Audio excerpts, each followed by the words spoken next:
15 বছর বয়সী আমেরিকান একজন ছেলে দোকান থেকে রুটি চুরি করতে যেয়ে ধরা খাইছে। দোকানের লোকজন সেই ছেলেটাকে পুলিশে দিল। মামলা যখন কোর্টে উঠলো, জজ সাহেব সেই ছেলেটাকে জিজ্ঞেস করলো, কি ব্যাপার, তুমি দোকান থেকে রুটি চুরি করতে গিয়েছিলে কেন?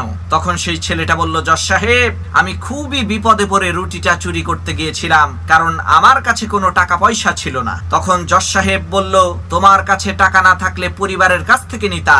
তখন সেই ছেলেটা বলল, স্যার, আমার পরিবারে শুধুমাত্র আমার বৃদ্ধ মা আছে, সে ছাড়া আর কেউ নাই, আর আমি এই রুটিটা তার জন্যই চুরি করতে গিয়েছিলাম। ছেলেটার এই কথা শুনে জজ সাহেব বলল, তুমি এত বড় মানুষ, কোনো একটা কাজকর্ম করলেই তো আর চুরি করতে হইতো না। ছেলেটা বলল, স্যার, আমি একটা কার ওয়াশ কোম্পানিতে চাকরি করতাম। একদিন আমার মা প্রচন্ড অসুস্থ ছিল, এজন্য আমি ছুটি চাইতে গিয়েছিলাম। সেই কোম্পানির লোকেরা আমাকে ঘাড় ধাক্কা দিয়ে বের করে দিয়েছে আর বলেছে, যা, তোকে জনমের মতো ছুটি দিয়ে দিলাম। তখন জজ সাহেব বলল, তাহলে কারো কাছে সাহায্য চাইতা, তাহলে তো আর চুরি করতে হতো না।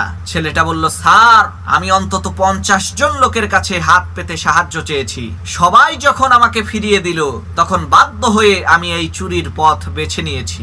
ছেলেটার এই কথা শুনে জজ সাহেব বলে উঠল, চুরি করা অনেক বড় একটা অপরাধ, কিন্তু এই ছেলেটা যে চুরি করে অপরাধ করেছে তার জন্য আমরা সবাই দায়ী। এজন্য আমি এই কোর্টে উপস্থিত প্রত্যেকটা ব্যক্তির উপরে $10 জরিমানা আরোপ করছি। এই কথা বলতে বলতে জজ সাহেব তার নিজের পকেট থেকে $10 বের করে টেবিলের উপরে রাখলো। এরপর বলতে লাগলো, যেই কার ওয়াশ কোম্পানি এই ছেলেটাকে ঘাড় ধরে বের করে দিয়েছে তার উপরে $2000, এবং যেই দোকান থেকে এই ছেলেটা চুরি করেছে সেই দোকানদারের উপরে $1000 জরিমানা আরোপ করা হলো। কেননা সে মানবতা না দেখিয়ে উল্টো এই ছেলেটাকে পুলিশ দিয়ে ধরিয়ে দিয়েছে, আর এই সমস্ত জরিমানার টাকাগুলো এই ছেলেটাকে দিয়ে দেওয়ার জন্য ঘোষণা দিচ্ছি।